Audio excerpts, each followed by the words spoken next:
This is your strange and beautiful life. Oh, that was goody. Lovely. I'm That's clapping. Really nice. Thank you. I feel like I was serenaded. Well, everybody, hi, everybody. Hello, and welcome to This is Your Strange and Beautiful Life. My name is Erica J. Schmidt, and on my podcast, I talk to people who may or may not have had the chance to transform their lives into spectacular TED Talks. And today, my guest is Rebecca Păpucaru. Păpucaru. Oh, no. I know, but I don't know. Don't I didn't feel bad. read it. It was because I had it memorized. Păpucaru. Sure, we're going to have notes on this. Is that we okay? Will. There'll be footnotes. There's going to be a footnote after the bio. Yeah. Okay. Rebecca Păpucaru is an accomplished writer of poetry and fiction. In 2018, her collections of poems, The Panic Room, won the Canadian Jewish Literary Award for Poetry. Her novella, Yentas, that's right? Yentas, yeah. Yentas, okay. Won the Malahat Review's 2020 Novella Prize. And her recent novel, As Good a Place as Any, has met great acclaim, making all kinds of lists, including the CBC's selection for Best Canadian Fiction Book of 2025. Rebecca was very modest. She's like, it's not like the CBC picked me as the best book of 2025. He originally had it as one of the best books of 2025, and I'm like, no, we have to narrow it down to fiction and Canadian. Okay, Canadian fiction book. Okay, but I'm still thrilled. I'm still very happy. The CBC was like, you must read this book. So everybody, you must read As Good a Place as Any. It tells the story of 16-year-old Paulina, who is forced to flee Chile with her brother after the 1973 coup. They land in Toronto, and no spoilers, but Paulina has a much better time than Ernesto. He's grumbling about the winter and all kinds of things. And Paulina enjoys this rather unlikely quest for freedom as a queer woman and aspiring actress. It is a historically relevant, emotionally compelling coming-of-age novel. I loved it. You're going to love it. And we're going to talk about Rebecca's books and writing. She has put out a great variety of work, right? She writes poems, fiction, novellas, novels, all the things. And a little secret is that she will admit that it has taken her a very long time to write certain, even poems. Like a poem could take a while. The novel took a while, and I'm sure there's at least one of you out there being like, oh God, this novel, or what this, doesn't have to be writing, this thing you're working on, you think you'll never finish it. Don't worry. So this is the conversation for you. You're going to love the conversation. I can't wait. Rebecca, welcome to This is Your Strange and Beautiful Life. Thank you so much for coming. How are you doing? Thank you. Well, thank you so much for inviting me. I feel like we met over the summer, right? At that party. Yeah, we went to a cool party. We did. Eva's party. Hi, Eva. I hope you're listening. She'll listen. Yeah. Yeah. No, it's great to be here. And that's all I have to say about that subject. We're going to learn about your name, Sure, I think. we can learn about my name. Okay. I just want to say I really admire your setup in the bathroom, the kind of squatty potty situation you have. Is that what that is? I have a squatty potty. That's so good. Well, yeah, I have a mini bench, everybody. Yes. Okay. I have that too. And it's never occurred to me that I actually have two of them. Yeah. For just getting up into the pantry because there's, you can't reach this and you can't reach that. And I'm like, I could use this. I mean, I don't know if I would leave it permanently beside the toilet. But do you want to actually bring it in and out of your bathroom? I'm just wondering, is that something you want to do? I might do that. Why, you think it's not sanitary? You have this look on your face sure, just drag your human feces throughout your apartment. Yeah, I don't know. Maybe I'll get another one. But I live with someone, so he's going to be like, what the hell is this? Yeah, my male friends just fold it up. Yeah.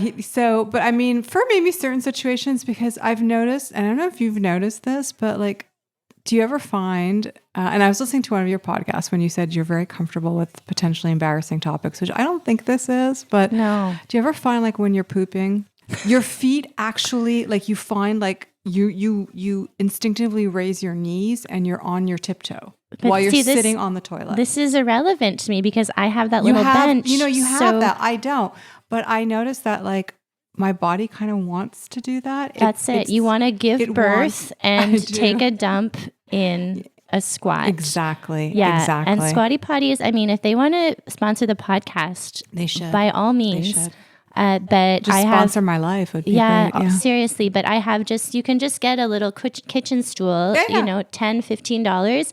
Maybe there's some on Marketplace. But yeah, the idea is the angle is better for your pelvis, your pelvic floor to relax. It's just, and just like, let me tell you, if you are going to get old and if you're going to get old, if you've decided that that's the way you're going to go. Well, my grandma, may she rest in peace. She died. It's so sad, but she was 99. And it's just she got old. She got very old. Yeah. And like the last 10 to 20 years, your a hot topic is your bowels and the plumbing down there. And it's just like, you don't want to ever be pushing. You don't want to be pushing. Don't. And so everybody, this is going to be so good for our listeners. No, but it's true. I mean, I guess you should sort of, I turned 56. Wow. And I'm already thinking ahead, like, are there things that I kind of need to practice doing? Yeah. So that when, I don't know if you can really, I'm such a control freak that I guess I think that I can like practice being old. So that when I get old, I'll be like, oh, okay, I know how to do this. It was like I practice being really tired and going to bed early. Exactly. No, but I was going to say, I also read online that you can use your yoga blocks to create a squatty potty situation. Yeah, you could. But again, it's like, where do you want to? Where do you want your yoga blocks to live? But it's just your feet. Yeah, and if your bathroom floor, yeah, but you live with a man, so there's pee on the. I shouldn't say that. He's very good about it. Okay. He has a technique. Okay. That is such, and I don't want to, I would want to ask his consent before I describe it, but he has a technique for relieving himself that leaves no trace behind. Okay. So I'm fortunate in that dream. respect. But he would find like any kind of makeshift squatty potty would get in his way. So that's not necessarily a possibility for now. Okay, but there may be a squatty potty in your future. In our aged, I heard that I'm future. not sure it's like necessary for urine for women. Some people find, but it's more the pooping they really do. But and also like a squat is not accessible for a lot of people. No. So bringing your it's just even for peeing, it guarantees a certain amount of squats per day. Right. I'm just not very scientific, and so I have a hard time advocating for my lifestyle choices. We can talk about it. We don't have to talk about toilets. Okay. I know that's... Okay, yeah. We can talk about the books or my Yeah, but I did want to ask about your name, right? Because you have a name on Facebook, Rebecca Schwarz. That's Rebecca, right. I have two Facebook Rebecca, I got it. Păpucaru. So basically, I was born Rebecca Schwarz, but I learned from my aunt when I was a young adult that actually that wasn't our family name. Oh. That my father's father, when they came here from Europe, he changed it to Schwarz because he thought Păpucaru, and he was probably right, would be too difficult for people to say or spell or whatever. And I guess he wanted a name that would be more, And he had like an aunt or some relative that was their last name, so he took it. So when I heard that, I have a lot of mixed emotions about it now, but at the time I was thrilled. Because I never liked the name Schwarz. No offense. Didn't fit you so much. It didn't fit me. It's very German. Yeah. And also growing up in Montreal, people would ask me if I was part of like the smoked meat family. Yeah, and you were not. Annoying. And I just didn't like the sound of it when I think especially when you're a poet, I think all writers are sensitive to the sound of words. Yeah. And I think also there's probably some internalized anti-Semitism in there as well. Okay. Because it's a Jewish name, at least here. Like in Germany, for example, from what I understand, it's not necessarily a Jewish name. It's just like an average name. But here it is. And I think, I look back now and I think my decision, if I'm being honest with myself, to publish under that name was maybe, a certain internalized self-loathing. Oh. Yeah, no, I'm copying to it. But on the other hand, I just love the sound of the name. I wanted to preserve it. And what I thought was really interesting too is that, over the years I've learned that, in Romania, among certain bigots, even if someone is born in Romania and they can go back generations. If they're Jewish, they're not considered truly Romanian. And that's always been sort of anti-Semitic idea that Europeans, Jewish people who are Jewish and German or Jewish and whatever, you're not really of that country. You're kind of like a foreign element. Right. Which is something that the Germans learned. German Jewish people who consider themselves Germans first and Jewish second, or even, more secular, they learned that, obviously. To some people, that was not the case. So the idea of having this name and using it is also, I guess, kind of an affront, because as far as I know, my father, his father, like his great-grandfather was born in Romania. His great-grandfather was some kind of war hero. Oh, wow. I never fully understood the story, and my father would only make a joke about it. He just said that my great-grandfather was riding into war. They were riding into war against the Russians, and they saw, the great, powerful Russian army descending on them. And all the Romanians turned around and rode away, except for my great-grandfather. I don't think that's true, but it's a funny story. So, but even that, traditionally in Europe, that wasn't enough to save someone, Okay. So I kind of like the idea of using that name because it is such a Romanian name. It means someone who makes slippers, essentially. But I'm Jewish, and I think a lot of what I write about, more so in poetry, but even in this novel, I think really concerns the Jewish experience in some way or another. And what I'm working on now, it's just purely about the Jewish experience. Right. So I don't know. I don't want to I'm just rambling, but that's the story. That's the story. Yeah. So you can say it however you want. I'm not even sure how to say it. You could probably Google it. Păpucaru. Sure. Yeah, that's sure. Yeah. Okay. Or you can just call me RP. Okay, RP. Yeah. Whatever works. All right. Well, thanks for sharing that. I mean, names, important. And there's always if anybody has writer's block and you don't have money for a writing course. One time I took a writing course. Yeah. And the first assignment was write a short essay on your name. Oh, that's really cool. And everybody has something. Was it your first name or your last name? I think your first name. Yeah. But your last name is German, right? Yeah. Okay, my dad no was offense. German. Yeah, no, it's okay. But it's I like that. I don't know. For me, it doesn't, because it's your name. So it doesn't bother me. I don't think oh God, what I think, what a cool little name. It's just one. It's some people's names, it feels like it matches their insides, and some people not so much.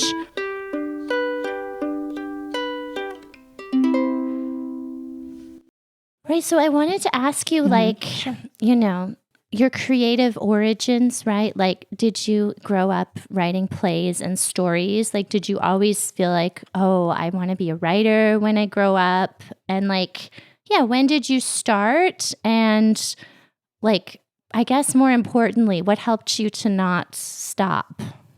Well, when I was growing up, I loved to read, which I don't think that's so unusual, but I did love to read. It is now, maybe. Maybe.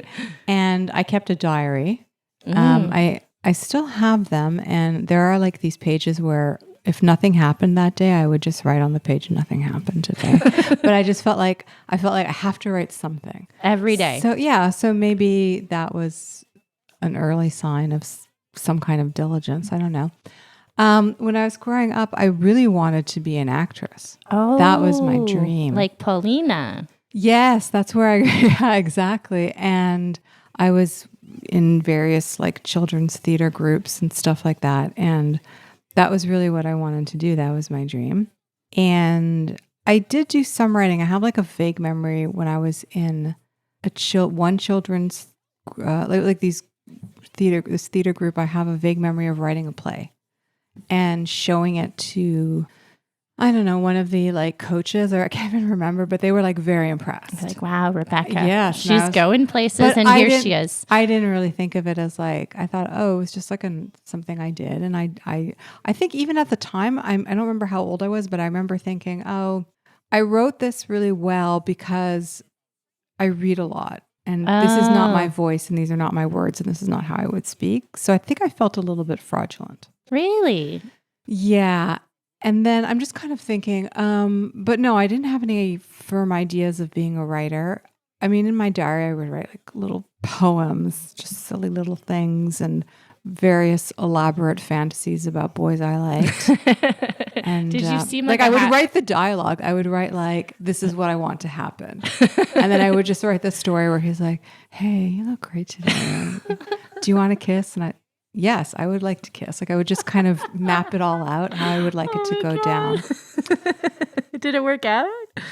No, I don't think it did, But then I don't know. I think I was always kind of like the English teacher's pet. Mm-hmm. So that probably helped. I have like a vague memory of entering. This is so embarrassing and it's really dating.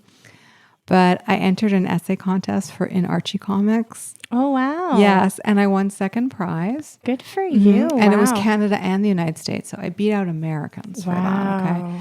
And my essay was something like, how would you make the world a better place for kids?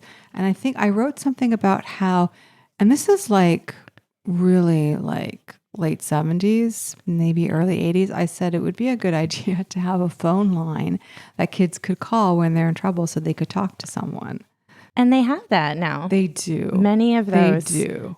Yeah. So that I vaguely remember. The kids helpline. You maybe are the founder of that. Yeah. Yeah, I don't think there's any money in that. Would you have like called? What would you have probably called? What would you have said? Yeah, like, I probably Greg doesn't want to kiss me. I'm really upset. I did have a boyfriend named Greg. That's so funny.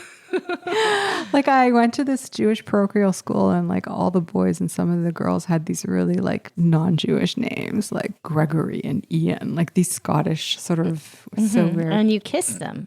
I think Gregory, I did have a crush on him. He played hockey and he would go away for away games. And he told me once that he was going to bring me back a present. And I was so excited. And I wrote about it in my diary. It was like a pack of gum. I swear, Gregory. But it was American gum. So anyways, no, then I went to Cégep. I went to Dawson and I studied theater. And they used to say the theater, it was a different era.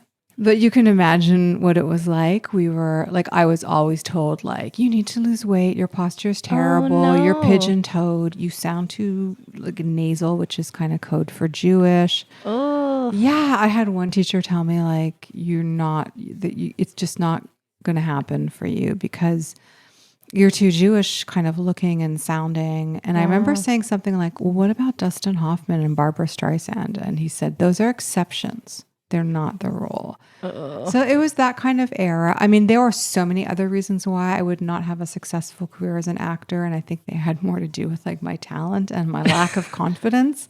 But it's a tough gig. Yeah. It's not something, I'm kind of glad that I didn't pursue that. I don't think I would have. I mean, it was not going to happen anyways. I was just not made for that.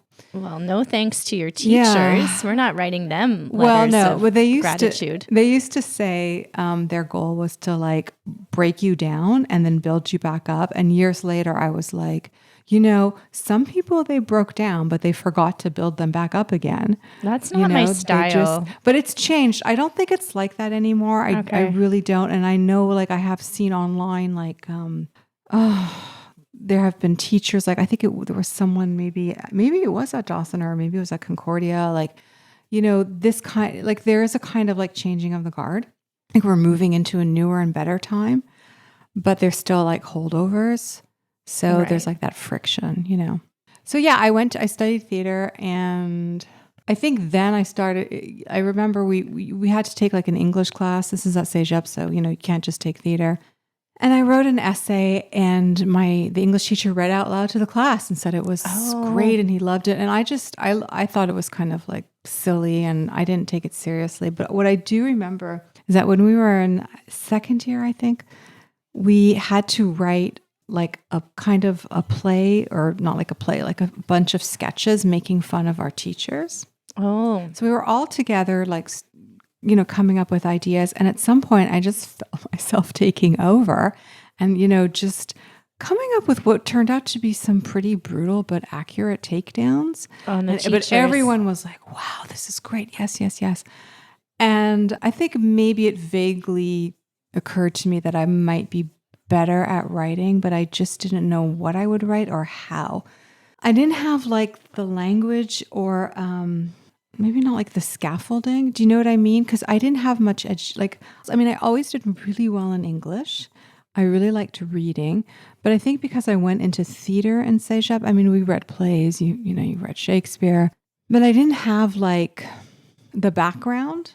Like there was so much, I felt like there were so many books I hadn't read. There was so much I didn't know. So after I finished Cégep, I moved to Toronto, to become an actor. Yeah, good idea. And I felt like I have to read. That was the first step. So I read, and I would go to secondhand bookstores, pick up anything that looked interesting. And I started reading, and it was maybe my mom who had this book actually before that, but she had Letters Home by Sylvia Plath. Okay. And it's a series of letters that Sylvia wrote to her mother.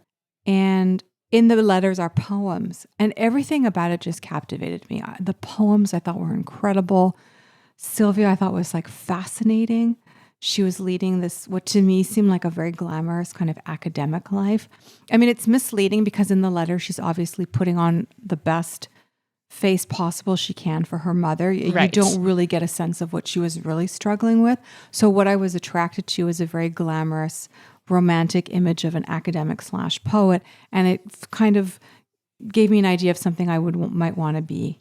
And then I thought, I want to write poems, but I don't know how. Yeah. Like, how do you write? Like, it was like, I want to be a chef, but, I've never, I've never eaten in like great restaurants, and I don't know much about like the different cuisines of the world. It's like, where do I start? So I just like read and read and read and read. And then I got into U of T. Mm-hmm. The only reason why I got in is actually because of an essay I wrote explaining why I wanted to go to U of T. So it was a moment where like I had some skill as a writer and helped me get to a good place for me. And I started taking workshops and writing poems. And I had great teachers. A.F. Moritz was one of my first teachers. George Eliot Clark was another teacher. So many great poets. And it was just a really good environment. I mean, crippling student loan aside, it was great. Mm-hmm. And so I just started writing poems, but I didn't send out anything to be published until 2008. Okay. So that was when I was 38. Oh. I waited. I think I sent something out once a few years before and it was rejected. And that just destroyed me. I'm like, I can't do it. I couldn't do it. I mean, I won some little creative writing prizes at U of T, and I had a lot of encouragement from teachers, but I was really, really afraid to send work out. Then in 2008, this sounds very morbid, but my grandfather died, and I was present with him when he died. And he had a very full life. And I started to think, I was also going through kind of a depression. But I started to think, I want to publish my work. I want to like get going on this. Time is not infinite, especially like because I do have, I have clinical depression and anxiety, and it's under treatment. But when you have that, I think sometimes when you're really depressed, it feels like actually you have like gobs of time. Too much time. Yeah, because you're always going to feel awful and it's going to last forever. But I feel like I had maybe a little moment of clarity where I was like, I don't have infinite time. I need to decide what I want to do. And I started sending out poems. And the first thing I sent out was accepted. Wow. And it was Prism. They took 2 poems. And I was like, oh my God. It was like 2 weeks later, they called me back. Not called me back, but they emailed me. We're going to take these 2 poems. And I'm like, okay, it's not that. I can do this. And then I just kept going from there. Just kept going from there. And I was in Montreal at that point when I started to send out work. And you were teaching English for your job?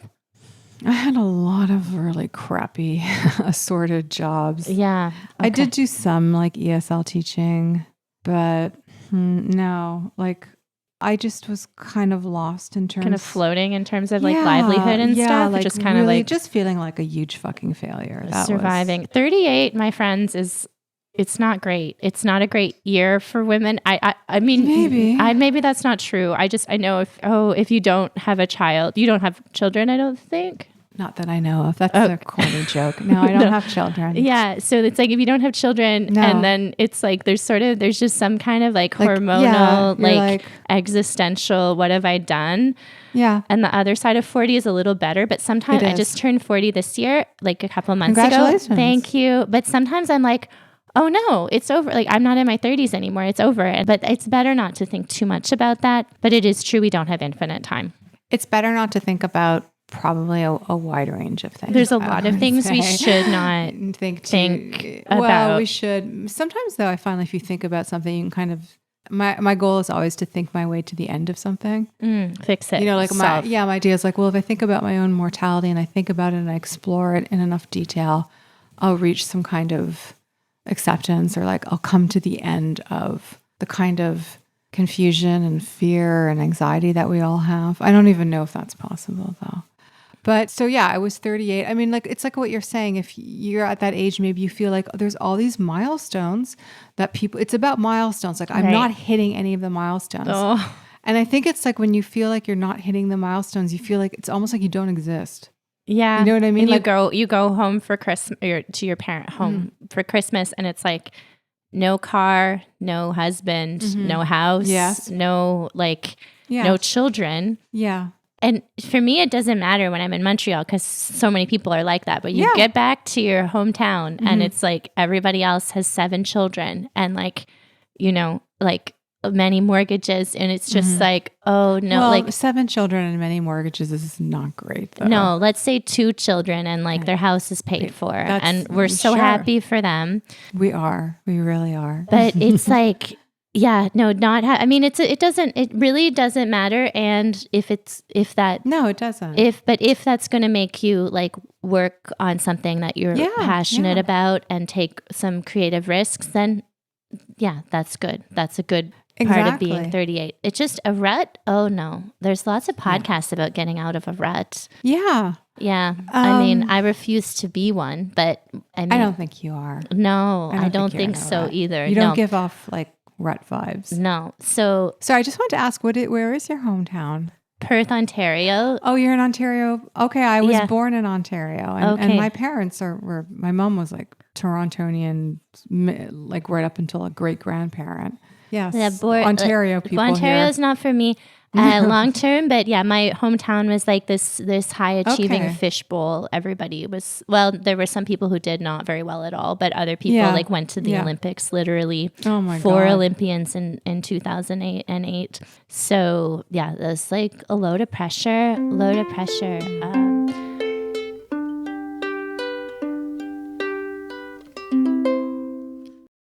Okay, so you're writing poems, you write fiction, and probably everybody asks you this, but like, what is most natural to you, poetry or fiction? Like, you just wrote a novel, your first novel, like, yeah, what are the key differences? And is there something you like more? Everybody, this is probably just like such an obvious question. Tell me about your genre. No, I mean, I don't feel like one is easier than the other for me. They can both be really challenging. Yeah. It just depends on so many different factors. But I do feel like I had a long period of learning to write fiction, because when I started to write, I was still at U of T, and I think I was still in my undergrad, or maybe I just was before I started my master's, but I had like a very academic idea of the novel. Yeah. So I thought like, well, I have to write something difficult and challenging for people to like chew over. And I had a cousin on my mom's side of the family who was a lawyer and also a writer.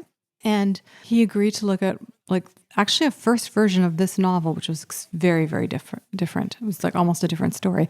But he looked at it and he's like, you can just like be clear and like let people know what's happening and who these people are. And I was like, yeah, I probably can do that, you know? Because I thought prose had to be like poetry, like it had to be otherworldly. It had to be like, it had to be just like rich and there are some writers who can do that and they're wonderful. But I've realized I am not one of them. I don't think my fiction is truly like, you know, the word prosaic, meaning just like ordinary, like, you know, almost, I wouldn't say journalistic, but like that. I think I'm capable of like some interesting flourishes, but it's a novel and you cannot, I learned like it's too much for the writer and the reader. Yeah, it's for tiring. Every paragraph to just be dripping with just beautiful imagery and metaphor after metaphor. And when you do that too, and it's the same, actually, it's similar in a poem, like you cram too much in, and what happens is that really one wonderful metaphor image that you do have gets crowded out. Yeah. You know, you have to like edit it, really, you know. Yeah, it's there's like, something, yeah.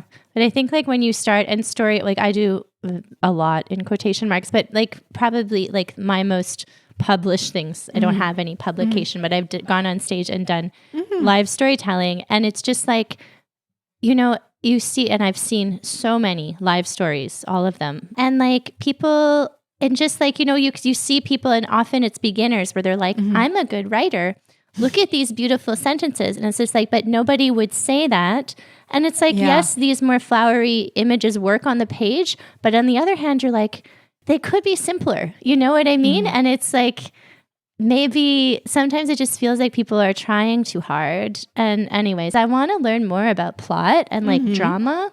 And it's also like, I want reading to be a treat. And it's not that like beautiful sentences aren't a treat, but what I'm finding is I like the drama. I like books about rich people problems. Like, it doesn't have to be all flowery for me. I think as long as people read, it's fantastic. I don't think this kind of, you know, there's always been this kind of like distinction between like popular commercial fiction and literary fiction. And I think it can be a bit unnatural sometimes, you know, but I think I felt pressure, especially coming from like that kind of academic environment, or like it was self-inflicted pressure to be a literary novelist, to write just like sentences like Henry James. Like people would just be like, oh, let's do an entire seminar just on this one paragraph or this one sentence. And I enjoyed that kind of close reading that we did at U of T, but you can't write to that.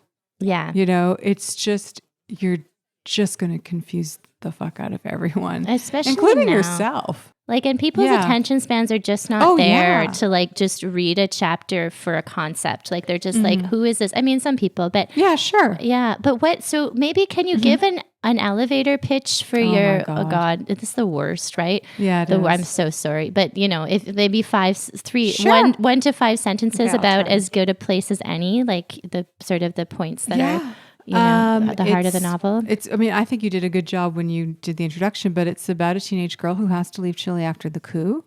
And she has these dreams of becoming an actress.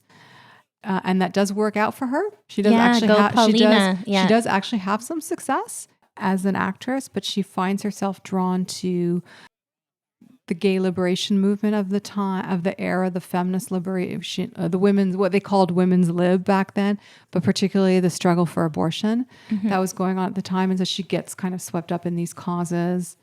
I don't know if that's a really good and there's like acts elevator pitch. There's like acts in the book, so it's kind of like there's different sort of pockets of her. Like at the beginning, it's more like she's getting used to Canada and it's like not all great. Then there's the acting career, which is like there's a lot of drama in that. And then, well, we won't spoil, but it just, it's like there are many sort of little plots within it, I guess, and which makes like might be hard to make a whole like one sentence that I've written 100,000 query letters for this book that I was trying to pitch, and you're like, well, maybe next time I'll just pick one plot that's like really. You were supposed to write something like, it's like this book meets this book, you know, which is really tricky. Yeah, and not always accurate. No, like it feels manipulative. These query levels, it's like letters. I don't know. Yeah.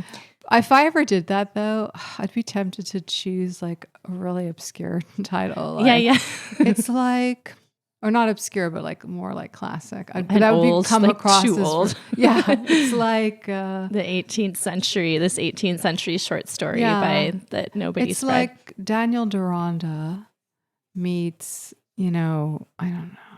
Like whatever, and is so smart. The Prime of Miss Jean Brodie or something like something that's that. On it's a my great wall. book. I love that book. That was pretty good. One of my therapists recommended. Good recommendation. Yeah. That's a great book. Okay, but I was gonna say, I think maybe because it's my first novel, maybe I was tempted to like like there's the one section that's kind of like a backstage novel, because I really do like novels that are about like, people putting on plays, like where I like that performance is too. a thing. Yeah, the art, like the art within the art. Yeah, and I'm also drawn to stories of exile. I think that's really reflective of the Jewish experience, and I was really interested in exploring 1970s Toronto, and then like I became really interested in the kind of early women's movement in Toronto, and also like the fight for abortion at the time, because at that time, this is around the time that the United States, they had Roe v. Wade, but we didn't have an equivalent to that. And you could only get an abortion if basically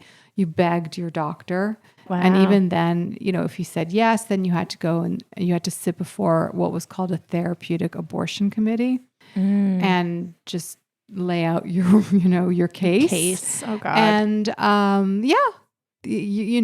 there was no, you were constantly asking for permission from usually male doctors.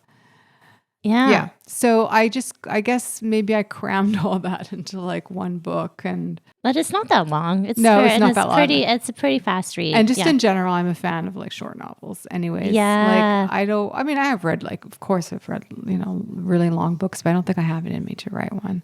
Yeah. I think that it's a kindness to keep it short. That's how I feel. Yeah. If you have more to say, write a sequel. And then people feel so smart because they read a sequel. Oh, that's good. Yeah. That's a good saying. I like that. Yeah. And so you say you write about the Jewish experience in like a lot of your work. This is even indirectly, I think. Yeah. And so that was my question, because you're not Chilean, but you're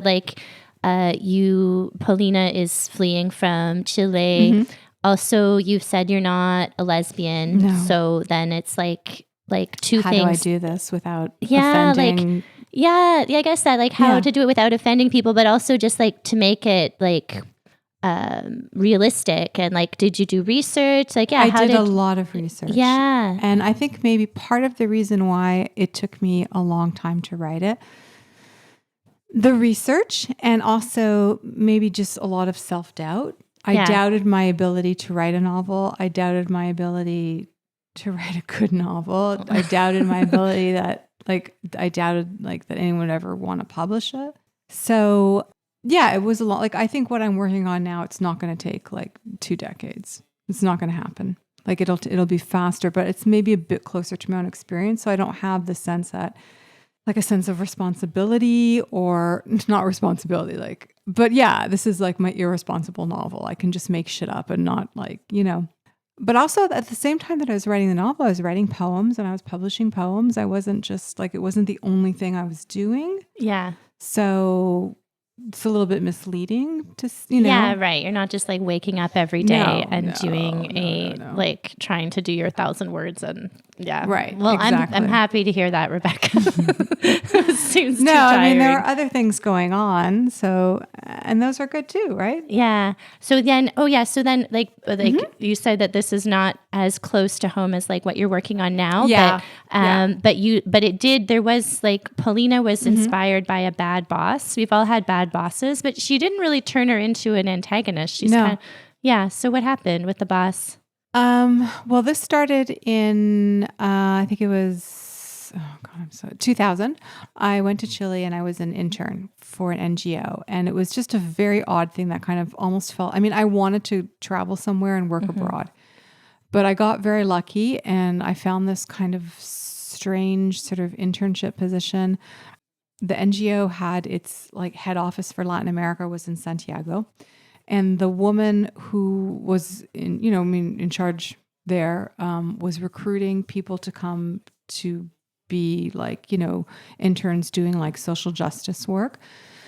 And apparently one of the donors had complained that a lot of if not all, almost all of the interns that she was recruiting were like her, Chilean women, middle-aged, who had come to Canada and were now returning because democracy had been restored 10 years earlier. So he basically accused her of misusing the funds, misusing the program as a way to repatriate her friends. Okay. So he insisted that she has to hire people, young Canadians. So they started to recruit Canadians and young Canadians, and they immediately started to have conflict. Okay. So the NGO had this idea, we'll recruit another Canadian, another youngish, I was 30, Canadian, to go there and just kind of mediate. Oh. In a very kind of vague and my position was very ill-defined. That sounds like a hard job. Yeah, it was very weird, but I was so desperate to travel, and they were going to pay my airfare. Yeah. And give me like a stipend. What, a stipend? Stipend? Maybe? Yeah. One of those. Yeah. So I thought, I want to do this. I want to go somewhere and do something. And I probably had some vague ideas of like, oh, and it's going to be social justice. And it was really like a lot of bureaucracy and a lot of strife and a lot of tension. This woman did not want me there. And I remember the first day she brought me into the office and she sat me down and she read my CV out loud to me. And then when she was done, she said, and so you can see why you have absolutely no qualifications for this job. Oh, no. And I couldn't really argue with that. I mean, I had an honors BA in English Lit. Yeah. I feel very fortunate that I was selected, but it's not really clear to me why. So she was a very unpleasant person to work for. But the problem was, it wasn't clear like what her background was. Like, did she have to leave Chile because her life was in danger? Had she been tortured? Had she been imprisoned? So it was like you couldn't really. It was hard to hate her. Yeah. You felt like there was something wrong with you for not respecting her choices, or But there was a lot of corruption, and she was a very difficult person, but it was kind of an open secret that she was a lesbian. And I started to really become interested in her choice to come back to Santiago. Right. Where at that point, it was 2000, so I think they had just decriminalized homosexuality, but it was not a gay-friendly environment. Yeah. It was a very patriarchal society. I don't know what it's like now, but it was starting to change. And I just thought, why? Like, I wanted to really think about like, what would that be like, to do that. And then I came home. I was just there for 6 months, and I thought, I'm going to write a novel. The main character is going to be this like young, idealistic Canadian woman who goes to Santiago and has this terrible boss, and she exposes her, and yay. And I started to write it, and it just never clicked. It never clicked. And then I thought, well, maybe the problem is my villain isn't strong enough, my antagonist. So maybe if I really think about my antagonist and flesh her out, and sometimes when you're really stuck writing, one of the things you might find yourself doing is you might spending a lot of time thinking about your characters. Like, what do they keep on their nightstand and what do they keep in their bag? And that's usually a good sign that you're kind of stuck. It's not necessarily a bad thing to do, to kind of try and sketch out the characters, but more research is not always, it can sometimes be a symptom. Procrastination, or that you just haven't found it yet. Because when you land it, then you can make shit up. Right. When you land it, like I feel like when you have a sure hand, you don't really need to know what the character keeps in her purse.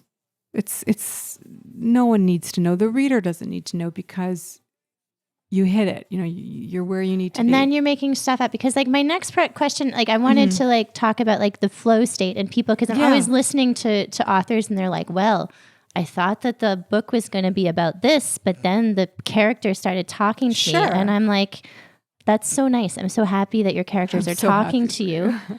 I'm just like, I mean, I base a lot on experience. Like, I mean, of course, the books, if ever my books are published, novel, pure fiction, right? Not an ounce of truth there. So, but I'm just like, do your characters talk to you, or you're just like, you feel more flow? Like, how do you get into a flow with this? I would love for characters to talk to me happy. I don't know. Isn't that a little bit woohoo? I don't know. We can't be like that. It's coming from you. No, I do think, I think the flow state is just like when you lose track of time. For me, I know I've entered into a flow state when I realize I haven't eaten anything in a long time and I'm hungry, because like, generally speaking, I do not miss meals. Like, I'm like, time to eat. Like, so. I know, it's like, I forgot lunch. If I start feeling headachy and like kind of faint and whatever, and I'm like, oh God, I should eat something. or, oh God, I really need to go to the bathroom. And it just like dawns on me. Then I'm like, okay, I guess I was in a flow state. Right. I think that's very rare. And I think that a lot of it is just, I don't know if you've ever read Stephen King's book on writing, I think it's called. It's really good. But he says like you have to stick with it even when it feels like, and this is his words, you're shoveling shit in like the seated position. You're just shoveling through shit. Well, he's such a hard worker. But you have to do that. Yeah, that's really nice for Stephen. Yeah, good for him. He's done great. No, he's great.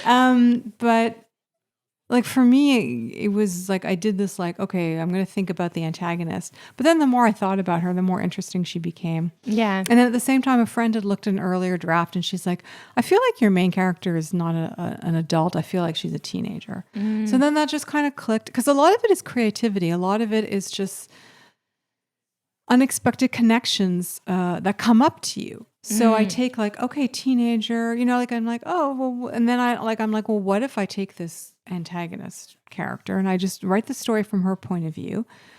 But what if I start at the beginning, or what if I start when she's a teenager? And then that just kind of snowballed from there, I guess. And you say this book took what, like 20 years or something? Yes, yeah. But the first version was like the first version was a different novel. In all fairness to me, it wasn't the same novel. It wasn't like you No. And then you like stopped and you're doing like your novellas and different stuff. I think like the novella I'd maybe already finished writing the novel, but like even to say like I'm finished, like when I submitted it to the publisher that published it, Guernica, I submitted it and then I rewrote it and then I wrote them back and I'm like, I don't know if you've looked at it yet because they had a deadline for submissions, but I've rewritten it. Would you be willing to look at it? And they version? did? And they did. I don't think they had gotten around to the first version. Oh, you can do that? I mean, I'll try anything, Yeah. But I had sent it to a different publisher and this really lovely woman, and she wrote me back and she said, I love the first part, but the last part, you just lose me. Because I had, in the original novel, Paulina, we see her as an adult and she goes back to Chile. So it's essentially like borrowed from the other story. Like the boss. Yeah. Yeah. And she was like, I don't want that. Like I want to stay in the 70s in Toronto with this character. So I'm like, okay, I was like, well, can I do that? Can I rewrite this? And at that point I had a lot of like, I would send it out and people would say, this is great, send me more. And I would send them more. And then like they would either turn it down, decline it. That's the nice way to say it. Or I would just never hear from them again. And it was getting pretty bleak. So when that woman sent me that note, I was like, I'm going to try and see if I can do that. The first attempt was complete shit. Yeah, you said that. Well, that's very courageous. Because no, I mean the first attempt to like rewrite the last part and keep it in Toronto in the 70s was shit. Yeah, I remember. But it was good shit because after that I was like, oh, I know what to do. So like you have to kind of like go through. I mean, everyone says troubleshoot. Yeah, you have to go through the crap because everything illuminates whatever comes next. Yeah. So okay. I don't know if that answers any questions. Well, good for you. I mean, yeah, I don't know. Well, I wonder, do you think we're ready to get into your routines? Oh, great. I'm so excited. And also about the question. I think I'm more excited about the routines. And I know. Can I drink some water? Yeah, please. Off mic? Yeah. Oh, yeah, you could have done that the whole time.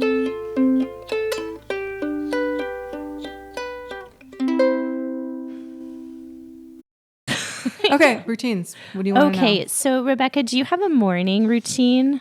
Do I have a morning routine?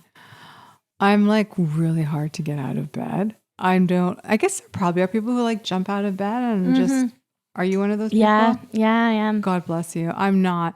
I don't know, just drink coffee. Did you set an alarm? I do set an alarm. Okay. I don't set aspirational alarms anymore. I set like realistic alarms. Yeah. I like to read first thing in the day. That feels like a real luxury. I really like that. Mm-hmm. And I think it's better. I'd rather start my day reading than going online. Yeah. Checking the phone or checking the email or whatever. I feel like if you start the day, you don't even have to start the day writing. I mean, it's great. Sometimes I'm able to do that too. But if you start the day reading, I feel like it sets a nice tone. I don't know, coffee, whatever. It depends if I'm working or not that day. Yeah. That's what I do now. I used to be like, you have to write first thing in the morning or you're a failure. I do try and do it first thing or early in the day. Because then I don't have the excuse later on of like, oh, I'm so tired. Too tired. Yeah. I mean, I've had like midday. I mean, I don't know. I've found that there can be a lot of pressure to write first thing. So then it's like, you don't lose the time you read. It's like, it's an automatic check mark. You're you're going to get from one page to another, which is not the case with writing. So I find reading first is nice. And it puts you, I think reading first puts you in the headspace. Like you're in the universe of writing. You know what I mean? You're in the world of words. You're not in the world of like images and like fast. You're in the world of words. So to transition from there to writing is a lot easier. Yeah. I don't know, routine. The only thing I'll say is that I don't like having to leave the house more than once. Like I like whole day. Yeah. Like I don't like leaving the house, coming back and leaving again. I like to leave and I'm going and that's it. I don't know why. I really don't know why it is, but that's just the way I am. Yeah. And do you have an exercise routine? That's a bonus question. I do. Well, I ride my bike everywhere. So not in the winter though, but I do ride my bike everywhere. Walk a lot. I don't have a car. I've never owned a car in my life. Oh yeah. Good for you. Yeah. And I didn't get my driver's license till I was in like my early 50s. Yeah. Driving sucks. I hate driving. No, it's horrible. I do a lot of snowshoeing in the winter, a lot of hiking, a lot of biking. I do some yoga. You said you had the free weights. And I do strength training at home. Yeah. I have this DVD. It's called Slow and Heavy. Oh, and it's really like exactly what it says, where you like the strength, it's strength training, but like you move really slowly. And the idea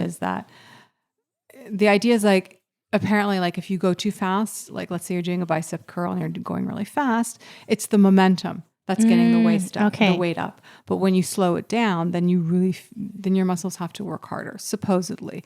But yeah, that's what I do. I do strength. I try and do it as much as I can because I always feel better after I do it. Always. Yeah. Always feel better. Yeah. So that's it. I mean, I guess an ideal day, I would do my strength training and my reading and my writing. In the morning or whenever? Morning, early afternoon, whatever the time may be. Yeah. Yeah. Okay. And like the creative routine, is it a set amount of time, a set day? Oh, the other thing I want to say about my morning routine is I often cook dinner in the morning. Oh. So because especially if I'm working that day or if I just have like a really busy day, because the idea of coming home tired and having to make dinner just makes me want to die. Yeah. So a lot of times in the morning, like I will be starting dinner. I might actually be cooking it or doing like the big chopping and stuff like that. And I just feel better knowing like when I come home, it's already made, or it's either something we're going to heat it up or we're going to like assemble it. That's pretty smart. Okay. I do have to do that. My cooking and driving skills are similar. Okay. They're not great. So, okay. And writing or like creative? Yeah, creative routine. Yeah. Well, it is true that when you're writing something, a lot of it, you're writing it in your head too. Like you're writing when you're going for a walk. You're writing when you're like scrubbing your toilet. You're still like, if you're really into a project, you're thinking about it. But yeah, like I aim for 2 hours a day. Oh, wow. And I think that's reasonable. But a lot of times it's like 30 minutes or 1 hour. That's good. Or an hour and 20 minutes. So I don't always hit the mark. And I think that's fine too. Yeah. I think the one thing that I've learned, this is actually going to be my TED Talk. Okay, here comes your TED Talk, everybody. It would probably be something like in praise of multitasking. I think multitasking gets a bad rap. Yeah. And I think there's a lot to be said for it. And I also think like, don't be precious about things. I feel like you can just meditate. You can just sit wherever you are and meditate. You don't have to like light a candle, arrange the air. You know what I mean? Like get a special cushion. Yeah. I mean, if you want to do that and you have time for that, that's fantastic. That's great. But if you don't have time, you can still, I just think like you don't have to have the ideal conditions for everything, which I used to think you needed. For writing. Yeah. I can relate to that. I mean, I even wrote I have a poem about it. I think it's in the book about like do I have to put on a bra before I write a poem? Like, No. do I have to be like this kind of the best, like perkiest version of myself? You know, because no one's watching.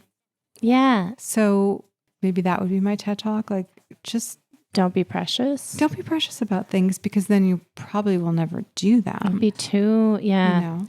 So like, do you like, and that comes to writing as well. Like, don't be precious about it. Like, and would do like a 2 hour I don't have block? a workspace. I do, but I often don't use it. Yeah. I just write in a chair, in the kitchen, in bed, wherever I happen to be. Yeah. You know, in my office, at work, on a train, on a bus. I mean, and it adds up to 2 hours, or do you have a specific? It depends. Yeah. Okay. I mean, I'd rather just, in an ideal do scenario, it from 4 to 6 a.m. and then it's over. No, an ideal scenario, I would just do 2 hours at the beginning of the day, and then but it doesn't always work out that way. Sometimes, well, you've heard about the Pomodoro method, have you? With the 25, I thought it was 30 minutes. It's 25 now?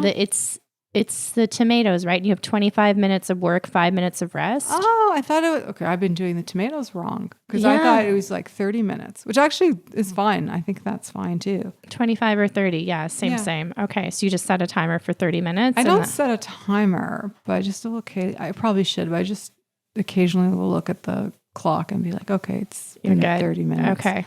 And sometimes you look and like it's been 28 and you're like, oh God. And sometimes you look and it's been 48 and you're like, or 4. Or 4. Exactly. Okay, well, good for you. I actually started back writing recently, and I was like, I can't do an hour because I'll be upset. Why will you be It'll upset? be too long for me. So I do 15 minutes, and then you I'm mean like 5-0 or 1-5? 1-5. That's it. That's fine. If but that then works I'm like, for you. because it's like, I'm just like, I know I won't. 60 minutes feels it's too daunting. It's too professional. I don't think I could do it right now. What if you didn't give yourself a time limit? I need the check mark. You need the check mark. I need the check mark. What if you gave yourself check mark for something else? Like the day? I don't know, just something. I mean, I remember reading this story about I don't know, it was in one of those how to write books about this. Read so many of them. I read all of them. I know. About this writer who would this was in the 50s, right? When men wore hats. So he would sit down at his typewriter wearing his overcoat and his hat as if he had to leave right away. He would trick himself I only have a few minutes to dash something off, and then I have to go and do whatever errand you put your winter coat on. Do whatever errand you would do in the 50s, and so that would be a way to just psychologically trick himself into writing. In his mind, he's I'm just dashing something off for 5 minutes, and then it'll be fast. Yeah. I find I don't know. I find you can get things done in a short amount of time. Can. And because sometimes you do an hour and you start at the 45-minute mark. That's the last 15 minutes. Sometimes I find it takes me an hour to do 15 minutes, but yeah, it's fun. Just then I just but I just have that. It's I just want to have the success of it. I want to have the you want to feel I did it. I did it and I connected to it every day. And then that's it. That you had a good day. Yeah. But the torture. But how do you feel on the days when you don't write? Well, it's only been a few days since I started this routine. But I mean, just generally speaking, on the days when you don't write, how do you feel? I don't know. I mean, don't write at all. Feel? I mean, there's been years and months and years of this, and sometimes fine. The best is if I've just been well, you're just not writing right now, so just relax. And then I have a great time. I read novels. I enjoy my life, and I don't feel guilty. And then, my worst self, I've said many times in the podcast, is this oh, you should be writing, and you're not, and you don't, and you're 40, you're 38, you're 40, you're not right. And also my thing is that I will have a project and then I'll go very fast. With the rewrites or whatever. And then it's and then I'm done. And I'm okay, then I put it aside. And then those times I feel sort of morose. And then I'm it's instead of being you finished this, you're oh, you're back to being not a writer. So just the self-torture is professional here. So I don't know, but I do like the sort of like having the container, and then it's like, then there's like more brainstorming throughout the day, I guess. Yeah. And then like, if it's so on like your that. mind, Yeah. you know, Yeah. These people's problems, like the problems, right? But then, and then also like not included in the 15 minutes. Is it like I could spend like an hour and a half like researching baby names? I used to do that. I actually have a book. I have like an actual print book of baby names. Yeah, to and you're look just up. like, what is the like baby name, popular names in the 80s? And you're just like, but it's so then that doesn't count in my 15 minutes, but it can take, it took 15 You minutes. can also just do a placeholder. Like you can just write name and then just go on. Yeah, I know. Yeah, I know. It can be I always tough want to to get do that. everything ready. Yeah, I don't want to get everything. You're like set. setting the table. I need to have the age. I need to have anyways. No. Precious, way too precious. Things that will probably change anyways. But I know what you mean. I've done that too. Yeah. I've stopped myself and said, what would be a good name for this like person who isn't even like a character and like is briefly. Is this realistic? Yeah. Like, or like you want to have a name that just the name itself tells you everything that you would need to know about that character. Yeah. And it's a tough thing to do. Some people can do it, but yeah, it's a lot of it's cross out and start again. And then, do you have a cleaning routine? I will sometimes do this thing where like I'm going to tackle one room. Okay. Like I do the one room at a time. Like I'm just going to clean the bathroom today. Okay. My partner's really good about helping out with cleaning, which is great. I'm really big on like organizing spaces. So like if I'm just like sitting at a desk, I'll be like, oh, what's in the, like, I'll just kind of go through what's in the drawer. Is there anything here that needs to be thrown out? Because I don't like clutter. I don't like stuff like that. The floor, always cleaning the floor. Okay. Because we have cats, always cleaning the floor. Do you have to vacuum every day? Vacuuming, sweeping. Yeah. We try and do it as much as we can. The kitchen floor never stays clean for long, which is like maddening to me, but what can you do? Like if you cook, you're going to make a mess. Like it's just, you can only not cook. That's all. Yeah. Which I don't think is a good solution. So like in the winter, it's just like, I find it's really hard to keep the place because our entrance, it's like, it's not like here. You basically just go through the door and you're in our kitchen. Yeah. So like, it's really hard to keep like the salt and the mud and everything. It's just gross. Yeah. My friend said she had a quarry in her house from all the little rocks. Yeah. I hate those fucking the things. little rocks. Yeah. Yeah. Okay. All right. Well, it sounds like you're not so neurotic, but you like a clean space. Fair. I do. I mean, I would like it to be even cleaner. Sometimes like when we're having people over, we will do a massive clean. Like we're like cleaning the baseboards.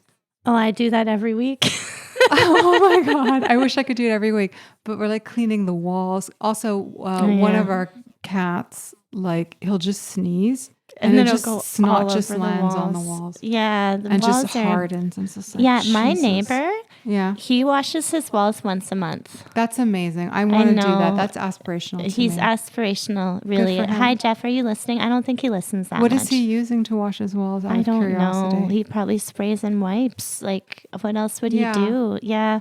I think that's next level. Like a few times a year, maybe, but probably not. Your walls look really good. Oh, thanks. Your baseboards look super clean. But I just call my boyfriend and then we talk and I just clean the baseboards. Yeah. That's what I'm just like calling. Yeah, multitasking. That's the thing. That's it. Multitasking. The multitasking TED Talk. Yeah. Wonderful. So did we cover your TED Talk or do you have more? I guess it would Don't just be precious. Multitask. No, we'll call my TED Talk, Don't Be Precious. Okay. Don't be precious. That's good.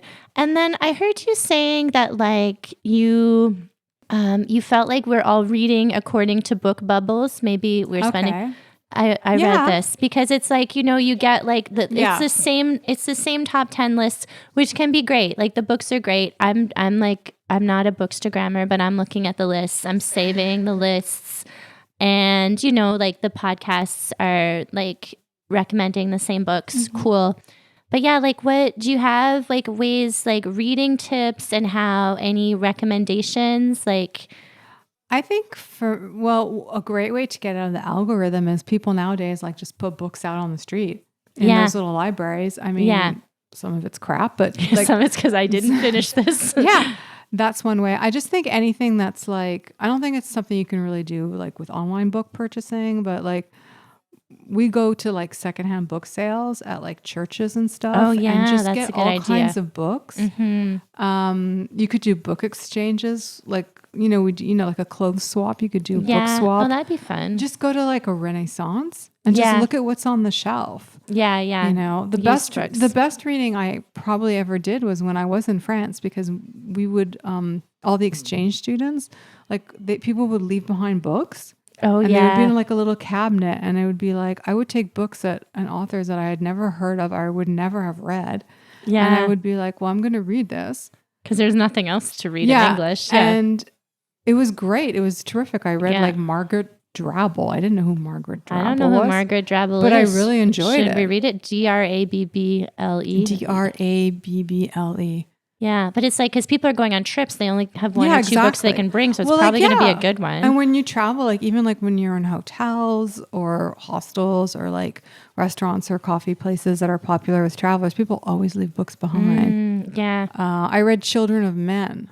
I don't even know where I got that book from. Maybe like bought it secondhand or someone left it behind, and I loved it. Yeah. It's a great book. So like, just to get out of your bubble a bit. Yeah. Like I think a lot of people, especially with nonfiction, get into a bubble. Okay. Because, your nonfiction reading often reflects certain interests that you have, but also a certain view of the world and how it works and how you think it should work. Oh, yeah. And then you just keep getting fed books like that. And I think after a while that can be problematic. Yeah, that's a good point. It's part of confirmation bias, right? Oh, yeah. Fiction, no, I don't. I think it's different, right? Yeah, I don't read a ton of nonfiction, only memoirs. Okay, interesting. But now I have my dear sweet boyfriend who is plastered to this apartment everywhere you look. Yeah. But he got me a Kobo for Christmas. Oh, okay. And the reason is mainly I'm happy with the library, but for French books, because then great. you can press and it will give you the translation if you don't know so then that's because amazing. I've never really managed to read much in French, because there'll be, inevitably a few words you don't understand. Like you pick at your level, but you're still, and then you have the choice. Do you go to your phone and then end up checking the weather and all the different places you can do on your phone? Or you just do and sometimes because there's... What's it called again? A Kobo? A Kobo. So a Kindle, okay, it's like a Kindle, but a Kobo is better because then you can take library books out in Canada. So Kobo's good. But now I'm doing nonfiction in French, little more memoirs in French. Yeah, and like my boyfriend, he looks at the publishers, and then I've never heard of anybody do this except for people like querying for books. Yeah, he's like, oh, I really like that publisher. That's cool. That's whatever. Great. So then I'm kind of going with his list. So it's like different people's lists, I guess. But like, yeah, you have to have something to read. That would be my TED Talk, because you're right. Because you'll be so much happier. Like if you ever had like a grouchy Monday, it's like, what, did you finish your book on Sunday and not start a new one? That might be what's happening. Oh, that's great. Yeah. I love that idea. Yeah. Well, this has been great. Do you have anything else you want to tell our listeners? No. Can I just say buy my book? But you don't have to, but buy my book. Oh, yeah. Well, we were going to say... Buy my book, but you don't have to, but buy my book. Yeah. So that was my last question, is where can people find you online and buy your book? Oh, God. I'm on Instagram at Rebecca Păpucaru Writer. Okay. And I'm on Facebook under... my name, Rebecca Păpucaru, and also Rebecca Schwarz. I think it's so. Deeply confusing. I think it's more. Yeah. I think you have more going on in Rebecca Schwarz, maybe. Yeah, probably. Yeah. Okay. But I'm not as active as I should be on either of those platforms. That's very debatable. Okay. So then you can buy the book. It's by Guernica Editions. It's a Montreal publisher. No, Toronto. Oh, okay. I didn't think Montreal. But they were in Montreal for many years. And then, Okay. So Canadian publishers. So you can buy the books in anywhere, but try to support your indie bookstore. If they don't have it, you can get them to order it for you. They'll be very pleased to do that. Yeah, that's always good. And it's not expensive. No. So or take it out from the library. It's in some libraries here. Yeah. I bought it and I don't buy very many books. Thank you. Yeah. Thank you. And then And then there's also other books. There's poems, and there's you can read the novella in a special issue of the Malahat Review, that's I think. right, So we can link to that in the show notes. Yeah, very good. Support your indie authors and indie bookstores. Yes. Okay. So thank you as always. My pleasure. To my no. Oh no. Thank you, Rebecca. That's so narcissistic. Oh, you're welcome. Oh my God. Yes. Thank you so much. But thank you as always to my darling sister, big sister Tess Levitt, and to Sherwin Tigia, my creative advisor and most cherished friend, and to my dearly departed aunt, Eileen Gunn, whose surprise and generous gift helped me fund the podcast equipment. Thank you to you, dear listeners. Thanks for listening. And well, I hope you're having a wonderful day. And yeah, the podcast is coming back to life, but pretty slowly. But yeah, thank you for listening. And I hope you're having a splendid day. And we're just all going to sing the theme song, and then it will be over. It's the same song twice. I don't know why I always do the beginning and the end. And some people think that's kind of fun. I'm happy to hear it again. Okay, here Play we go. us Ready? out. This is your strange and beautiful life. Great. Well, thank you so much, everybody. Thank you, Rebecca. And we'll see you on the other side. Okay. Love you. Bye. Bye.